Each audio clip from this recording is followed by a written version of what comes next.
passed within about a foot of it. I just kind of held my breath and hoped for the best. And as I passed by, it lashed out at the canoe.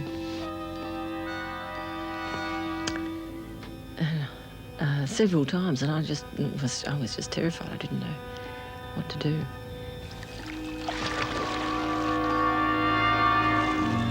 So I steered the canoe over to these paper barks and stood up, ready to jump into them. And as I stood up, the crocodile came up alongside me. And as I just got into the first branch, it just shot up out of the water, came up at incredible speed, and grabbed me in between the legs here, around here, pulled me down into the water, and pulled me under the water, rolled me. It's called the death roll. Spin you around under the water. I think it tries to drown you and also tries to sort of pull you apart, tear you apart. And that was really terrifying. I thought I was going to die for sure.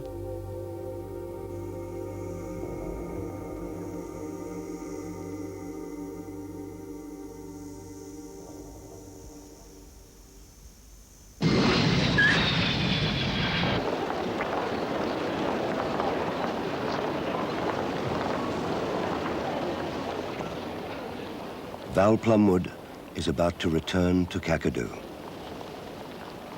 9 months have passed since that afternoon. An afternoon spent canoeing alone in backwaters of the East Alligator River in northern Australia. The afternoon of the crocodile attack. I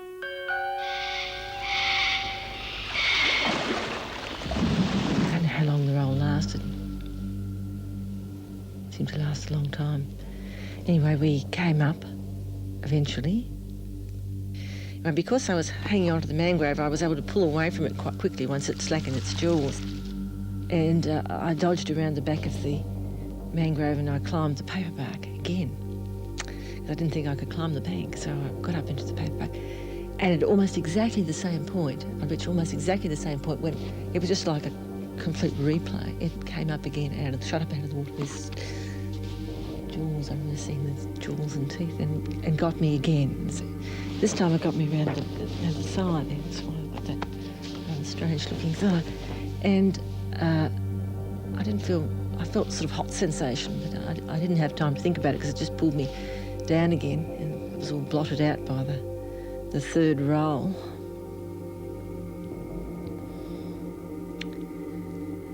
And then I got the idea of digging. Somehow, I don't know where it came from, I tried to dig my fingers into the mud. I dug my fingers into the mud and I found I could pull myself up the bank by just this very soft mud. I just digged them in and pulled myself to the top. I couldn't believe it. I stood up and I ran away.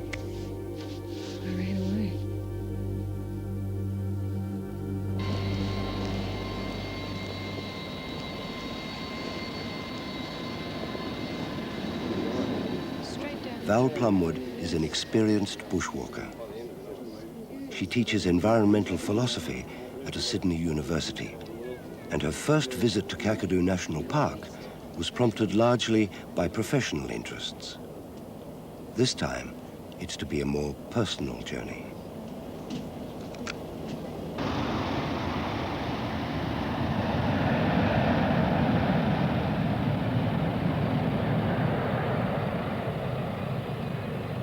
My life was divided in two by the attack.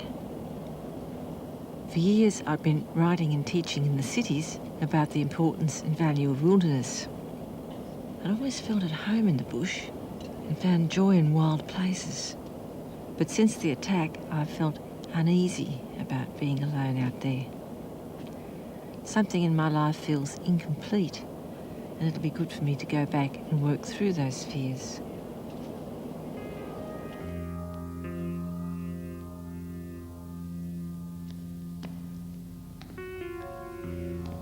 In Darwin Museum, there's a crocodile called Sweetheart. I've been wanting to see it to help me prepare for a live encounter in Kakadu.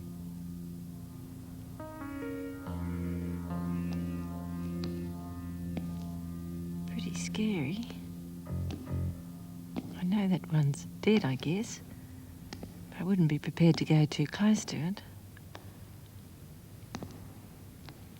I can't see the nostrils, though.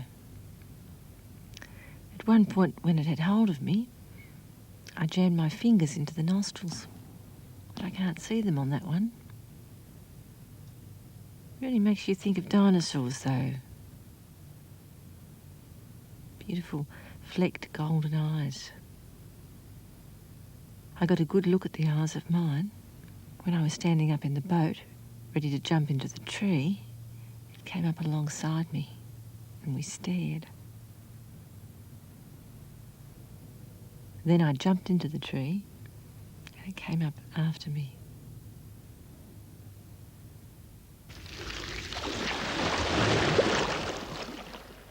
This might make it easier for me to cope with seeing a live one. I've heard Sweetheart's death was an accident. I wonder what happened. Maybe I'll find out in Kakadu.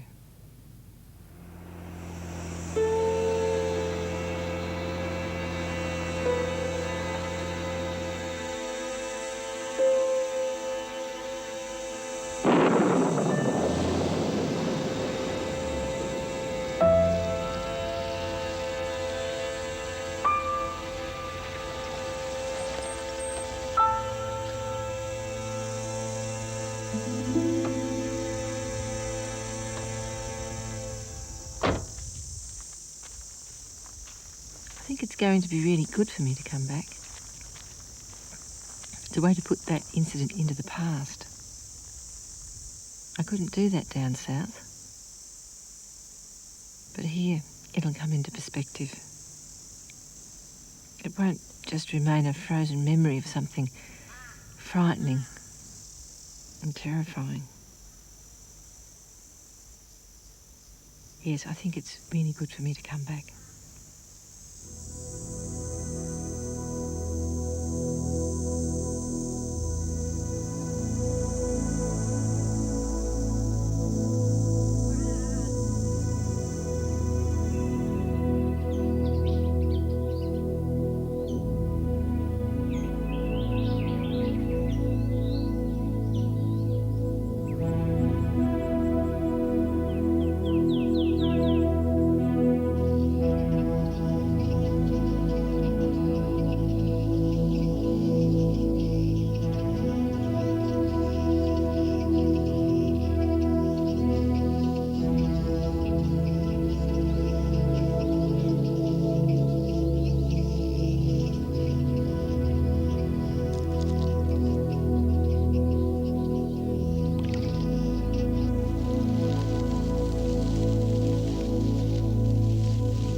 Very powerful place. I have a deep respect for many areas that I've walked in, but Kakadu's become very special for me.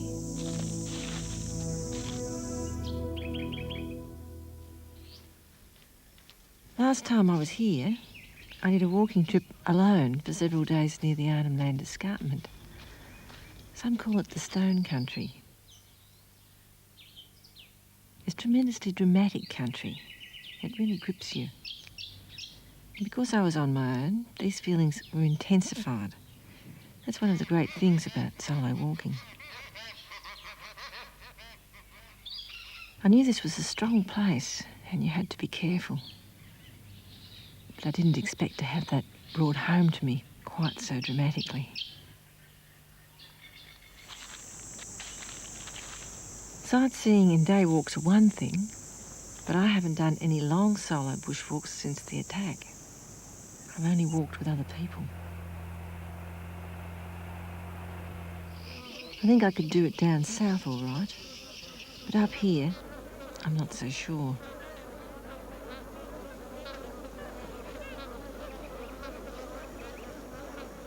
I think you've got to respect the kind of power in this country. It's not just a question of appreciating its richness and beauty. We have to take care and realise to some extent that we're not always in control. It shouldn't be, perhaps.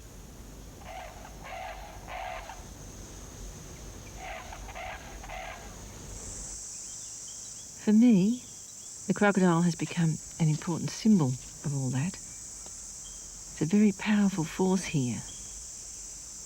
That's how I thought of it myself after I'd been attacked and was dragging myself down the river. I remember then calling out aloud that I'd learnt my lesson. I was sorry I'd come too close. I hadn't paid enough respect. I felt very strongly then that the crocodile was like the spirit of the place.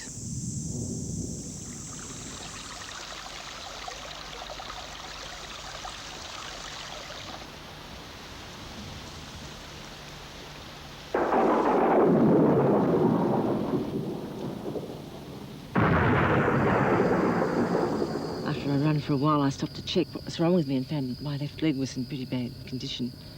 Been really badly ripped open. I hadn't had time to notice this before that. And so it was pretty shocking to look down and see what sort of, it was all sort of kind of hanging open.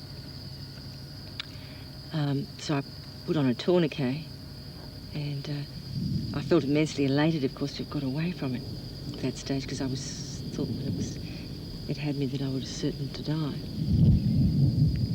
So initially I was very elated, and then I realised I was going to have real trouble getting back to the ranger station.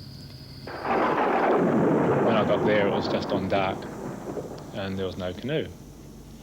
And so then I began to think, well, evidently she's lost because the paperbark swamp was quite a labyrinth. There's no clearly defined creek line or whatever to follow.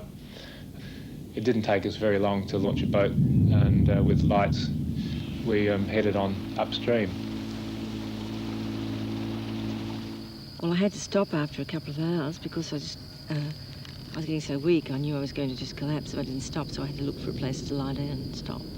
So I just lay down and waited. And so I cut the engine and called, and initially couldn't hear anything much. And I moved up a little bit closer along the rocks and called again. And then very faintly in the distance, I could hear what could have been a human. But of course, there's also dingoes and other things that call in the night. I heard the sound of a motor and saw lights. And I started to call out. She called out that she was badly injured. She'd been attacked by a crocodile, and we were stunned, quite frankly. We couldn't believe this. This was beyond what we had anticipated. Couldn't even stand, couldn't crawl. So I would probably have died. I would probably have died and probably have been drowned, and I may well have died anyway just from the wounds by the following day if he hadn't come out for me. The rest of that terrible night is just a blur. I've been told we went through swamps and flooded rivers. I don't remember much because I was drugged and in shock during the nightmare 12-hour trip to Darwin. The next day, a crocodile was shot.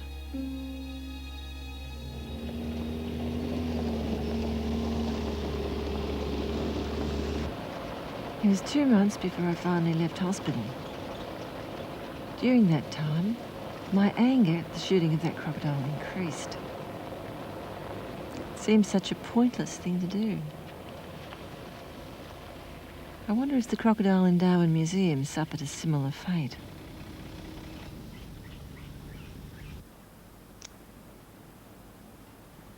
I thought I'd come and see Dave Lindner. 6 years ago, he was given the job of moving Sweetheart from a billabong that was popular with fishermen. That's him there. He's got a noose trap around him, behind his shoulders, a bit of industrial belting pulled tight around his shoulders. After he triggered the noose by pulling a bait. Just trying to noose his mouth so we can control him with a rope. And there's a lot of crocodile there. It's stunning seeing it. I mean, there was really a knockout in the museum, the size of it. I was pretty frightened. If Sweetheart had moved a muscle, I would be out of there in no time.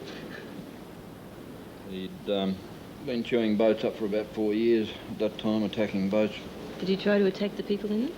No, my own feelings are very strongly that these were territorial attacks, aggression directed at another crocodile.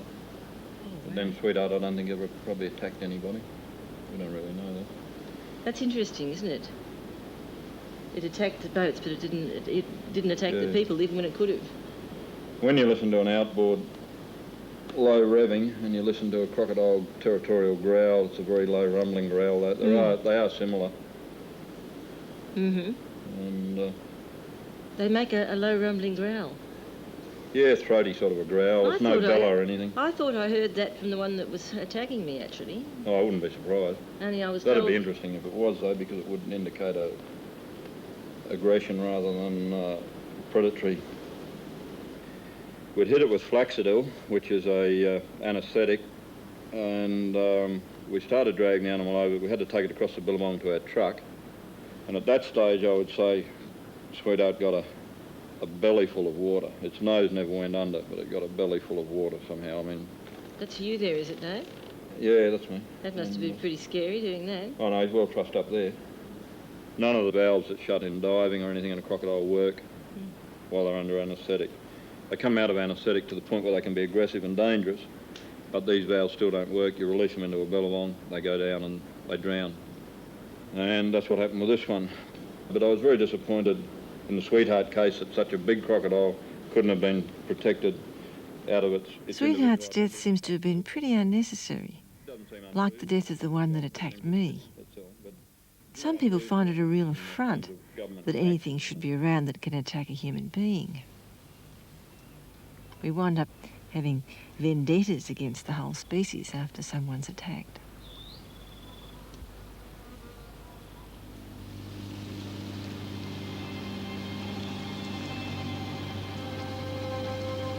Since Sweetheart's death, Dave Linden's objection to moving crocodiles out of their domain has strengthened. For him, the crocodile's the most magnificent animal in Kakadu. He's got a real fascination with them.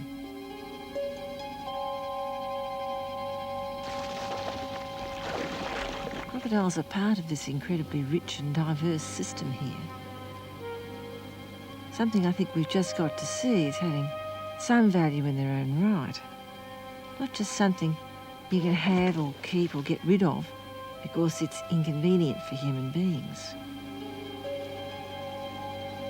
Perhaps it's just important that there be things that are independent of humans and aren't just there to serve us or made over in some way for us.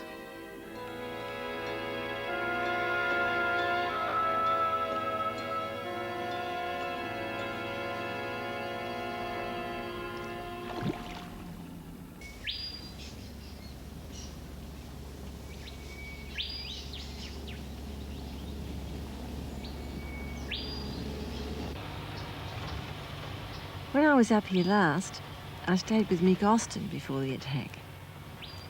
Mick's the law enforcement officer in Kakadu. He works in conjunction with the rangers, keeping the park under surveillance for poaching and other illegal activities. He often makes the long drive up to the coast to see a couple of ex-crocodile hunters. They keep an eye on things in their area.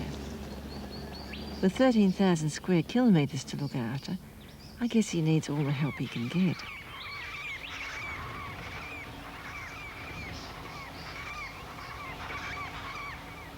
I'm beginning to come to terms with what happened to me, but I still don't know how I'd feel about being alone out here again.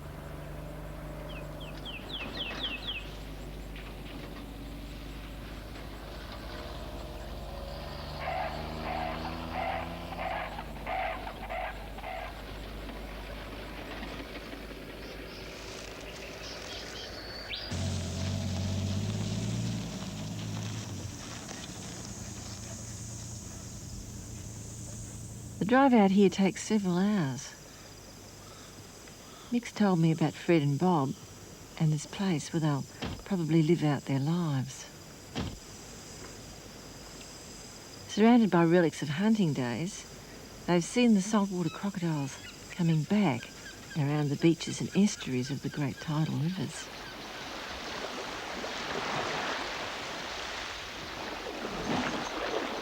These crocodiles are called alligators by old-timers, and during the dry season, they're often caught in the nets of barramundi fishermen. The selling of crocodile skins is illegal now, but I've heard that the prices are too tempting for some.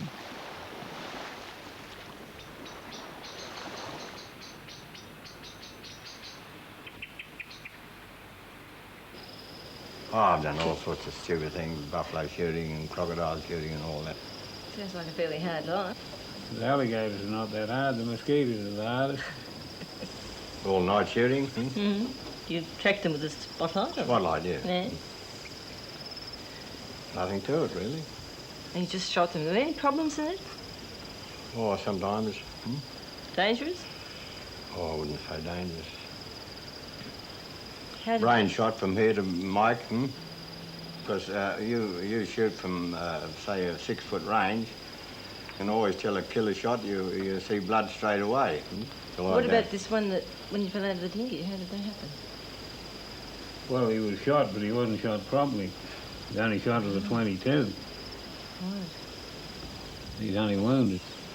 Only a little 8 and 9-foot dinghy. And there were 3 of us in it. We all finished up in the water. We fell out of the dinghy and one finished up hanging on the back of me trousers. Right. How big was it? All about 8 and 9 foot. Oh, that doesn't sound too good. Now, how did you get out of it so lightly? Well, I finished up. He had hold of me and I had hold of his nose, and he wasn't letting go and I was making sure he wasn't letting go. He wasn't going to get another bite, so we had to find the knife in the bottom of the water hole. Water's chest deep. Yeah? I had hold of him with the nose around the back of me behind and put the knife in the back of his neck. Oh, wow. They make up their minds, they're coming, they're coming. No matter whether you're on your own or whether you're with somebody else. Right. If you're just an unlucky one, well, you're the one that's going to be bit. Yeah, that's sort of how I see it. You were on your own, weren't you? Yeah. So there were a lot of them around when you started shooting? Or? Oh, it all depends where you're shooting.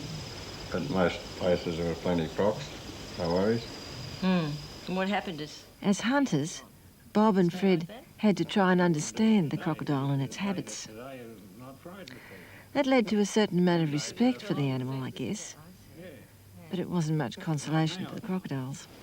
Did it stay like that, with all those numbers? Oh, no, you thinned them out naturally. Covered a lot of country too, haven't you? Down the west coast.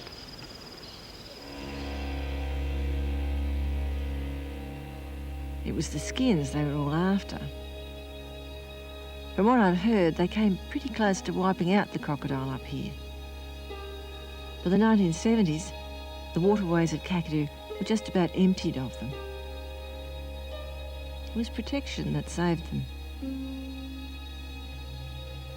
Now the numbers are increasing every year, and Kakadu's become one of the world's richest crocodile habitats.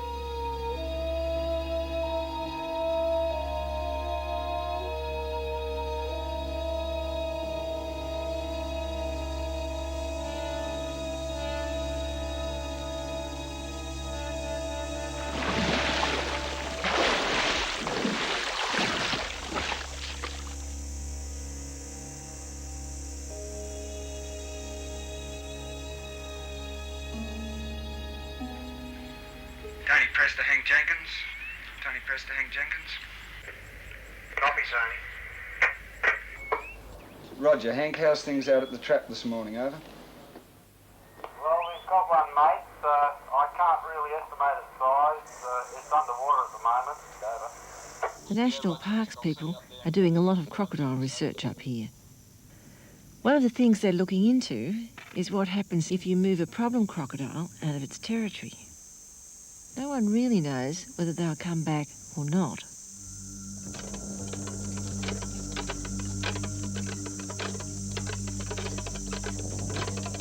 A lump of buffalo meat is the bait that draws them into the trap. This will be my first look at a live crocodile since the attack.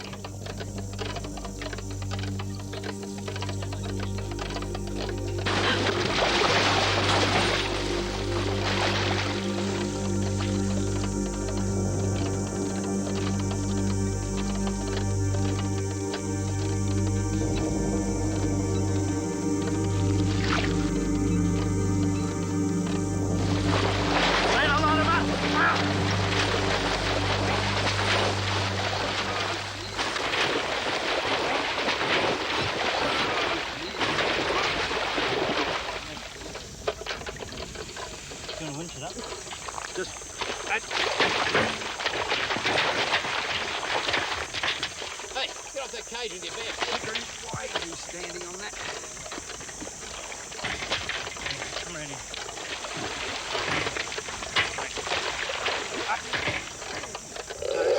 You're right. That's the sound I remember. Dave Linder was the first person to verify what I thought I'd heard during the attack. Okay, you got the strain? Yep. Once that tranquiliser takes effect, they'll sew a radio transmitter onto its neck. Then they can monitor its movements after it's been relocated. Oh, I'm pretty sure that the one that attacked me was quite a bit bigger than that one. After looking at that. Yeah, if it was, Val, you're an extremely lucky woman. Well, you're an extremely lucky woman anyway, to go through what you went through and survive.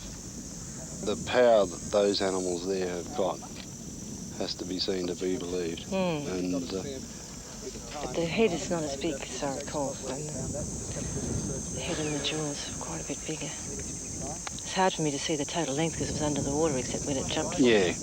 But the head and the jaws are not as big as I recall from that one.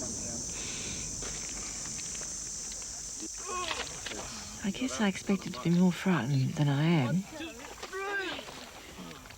Perhaps it's good that I'm not especially frightened of that particular crocodile, though I'm certainly a lot more afraid than anybody else here. I wouldn't be getting as close to it as the others here, or relying as heavily on that anaesthetic they're using. But yes, I think it's good that I'm not really too frightened of it. It's part of getting over what happened.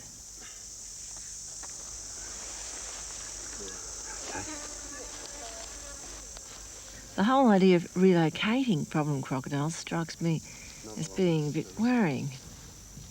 What really concerns me is the idea that if something becomes a problem, if there's a conflict with human interests, then it's the human interests that always win out. It seems to me that that's getting the priorities wrong.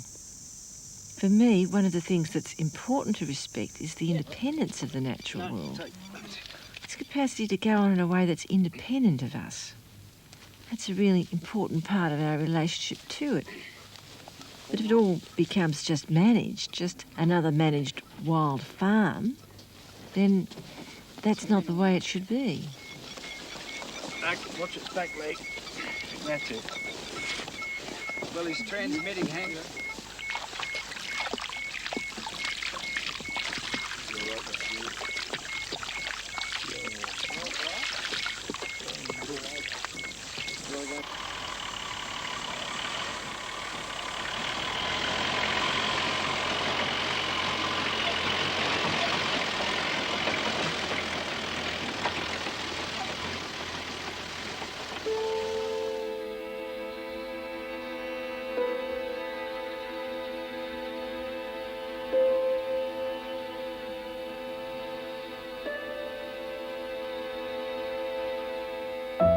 For at least 60,000 years, Aboriginal people have occupied this land with the crocodile. You can see evidence of this today at some of their art sites, which are preserved with the help of the National Park Service.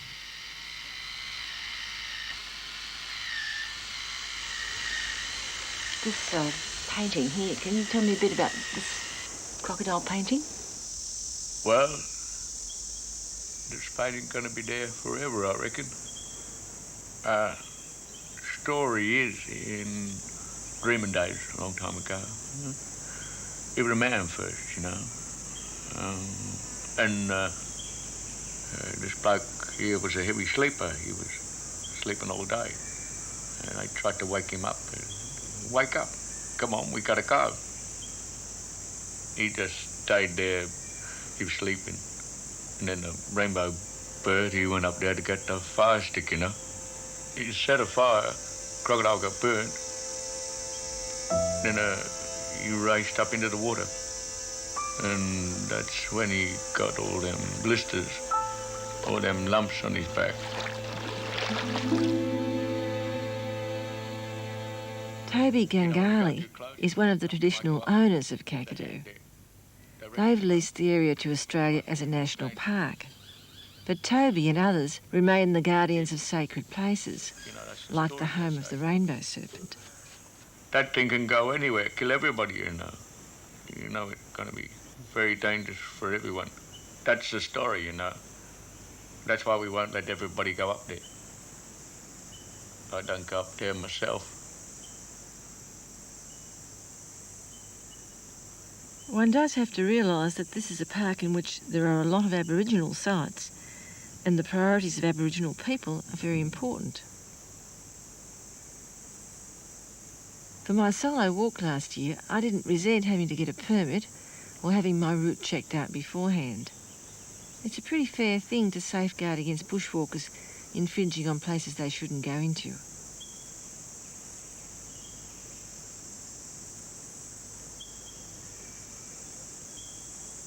But it seems to me that the National Parks people have to perform a pretty impossible balancing act here. On one hand, they have to protect Aboriginal interests and the interests of the land itself, but on the other, they have to cater to the encroaching demands of 20th century society. I think some people here aren't paying the place enough respect. They're treating it pretty badly, and maybe, as Toby says, they're going to feel its power too.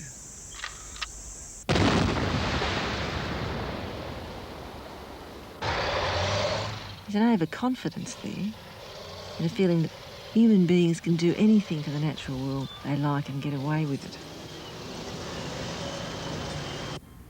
Here we have a World Heritage Park in which there's really an awful lot of development going on. There are major mining operations as well as major tourist development, and that's all having an impact on large areas of the park.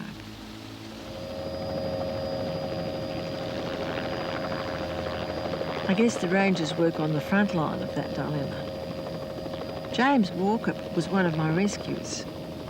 For an Aboriginal ranger, coping with those conflicting interests must be pretty difficult.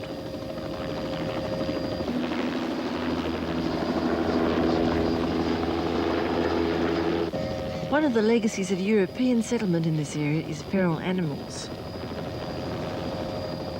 Wild pigs and buffalo inflict continual damage on this environment, and national parks conduct regular culling operations to try and minimise their effects.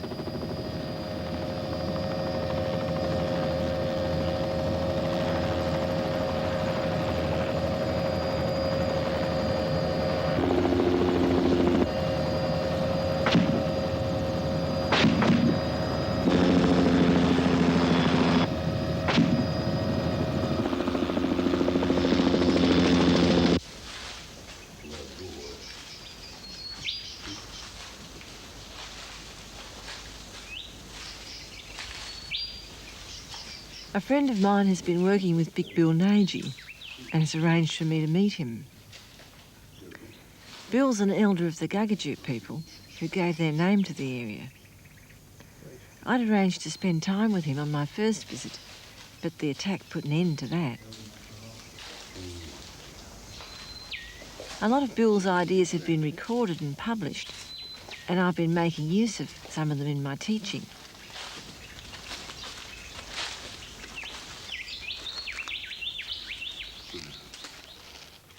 Bill's a guardian of this place. To the Aboriginal people, it's known as white cockatoo dreaming. They say that long ago, the rock was split open by the shrieks of two white cockatoos as they flew over. Yeah, this one mullet. See that head? Gee, that's beautiful. Broken. Yeah. Break him off. Break him off and they killed him. They used to take him out on the bank. They used to break him and throw him out. Because they say if you throw them back in the water, they grow again in there. This one here, a water python, I think. This one, you can hardly see the head. Another barramundi. They used to steer them fish and throw them on a fire and eat them. What's this one here, Bill? Rainbow serpent. Rainbow, look head. The rainbow serpent. That head, yeah, rainbow one. That snake bud, it used to go through there, but buffalo been rub it off here. Yes, I see that. Right up there. Right. very old. This A one place old. like this is beautiful not just for the paintings, but also because of the place itself. Perhaps the people who put the paintings there so long ago thought of it that way too. Not so much as an imposition of human paintings on the landscape, but as a sort of celebration of a particularly significant place. That's the way I like to think of it anyway. The human element just seems to complement the natural one. It seems to be a perfectly harmonious addition to it.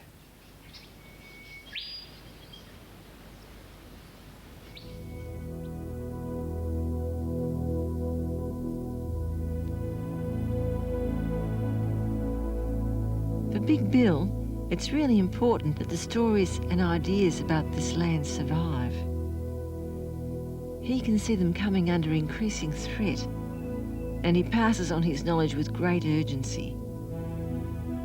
He's one of the main advisors to the National Parks people on many conservation issues, but he also takes every chance to teach a new generation about the value of his country and the spirits who are part of it.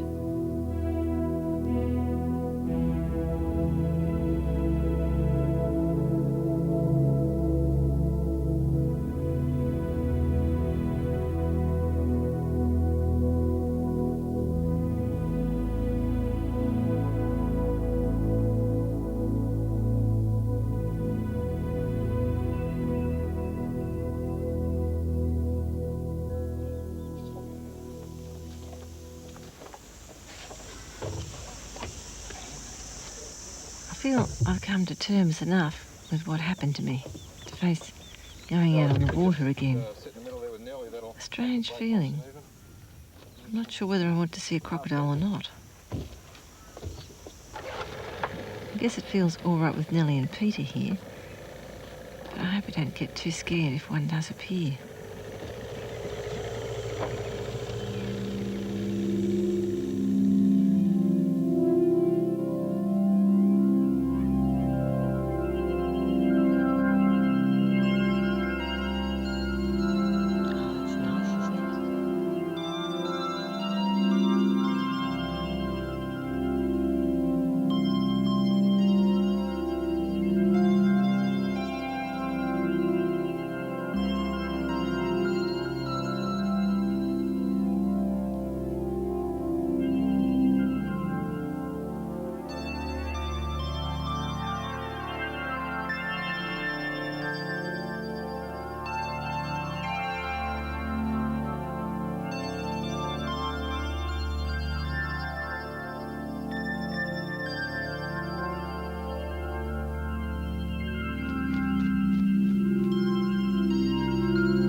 Now, what sort of food would you have found in this area? File snake. File snake. Just live on them. Fish, barramundi. Any crocodiles? Yeah, my dad used to get crocodiles around here. What do they taste like? Like, just the same as fish. What's that? Barramundi. Ah. It looks like a big barramundi. That's a fish bubble. Yeah. Crocodiles make bubbles too. They're, bigger and faster. Bigger bubbles? Yeah. Well, if you see one, any crocodile bubbles, tell me. Yeah, okay. When you see a crocodile, do you get frightened of it? Yeah. Not as frightened as I am, though. The big ones I'm frightened of, though. What's that? Something in there. Can you see something in there? Just a goanna.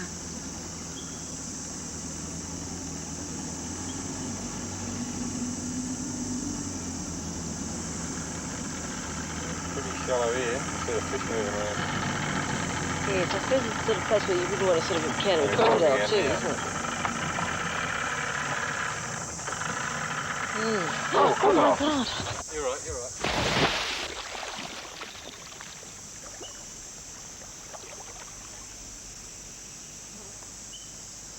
That doesn't look much problem, that little crocodile. That's just what I need to start off with, a little crocodile. Yeah, they're nice at that size. They try to do you any harm at that size? Oh, like any animal, if you try and catch it, doesn't like it, it'll have a go. My only experience with the crocodiles being inquisitive of people in boats, really inquisitive enough to come up and sort of investigate you quite thoroughly, has mainly been in the wet season. I remember being just out here a little while, last wet season, and I was with a person who we were launching the boat from the shore and she fell out into the water. Just slipped right in the bank. There was no drama about it at all, but there was a little crocodile, a little bit bigger than this one, about 40 metres or so away, and as soon as he heard that splash, bang, started coming straight towards us to see what was going on.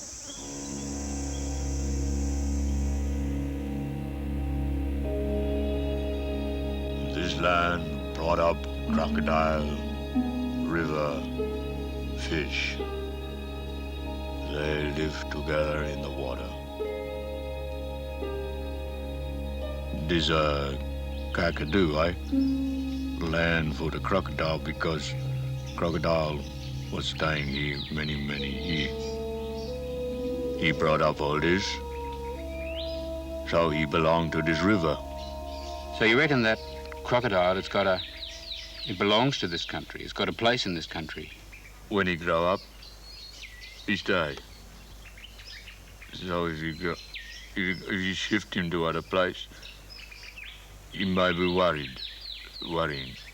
Wants to come back to its country. He gotta come back to the right place, because like we make a home, right? Yeah. I live in Cannon Hill, well, I got a home there with a crocodile in the water. You make him a little bit hollow place to camp there. You take him other place, you'll be worried about his home. They all the same, these animals, all same feeling.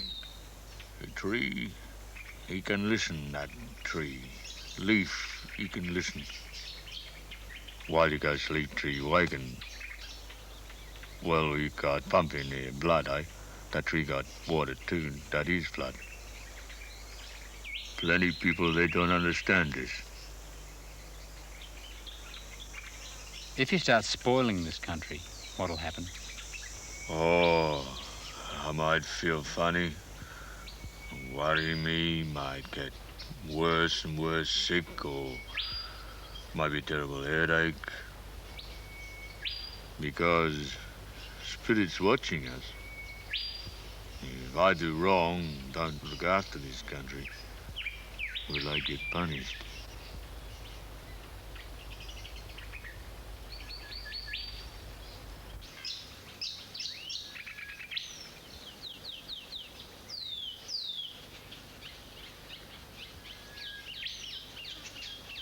I knew it'd be good for me to come back to Kakadu. Finally, I feel ready to go walking alone again. When you're walking, especially when you're alone, you get a different sense of yourself, I think, as part of something much larger than you are. And people shouldn't get the idea that this is somehow risk-free. There are risks in this environment. When you do things, I found this when I was here before, there's just that little undertone of fear. I don't think that does any harm. I think perhaps it's a good way for people to measure their place in the natural world. In a safer environment, they very easily get the idea that they're on top of it all. It's much harder here. I guess that's one of the things I really like about this place.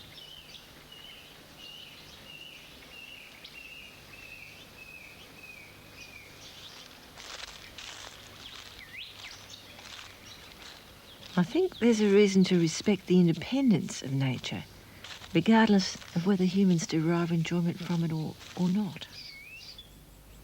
That's great if they do, but it's not the only reason for saying a place like this should be left.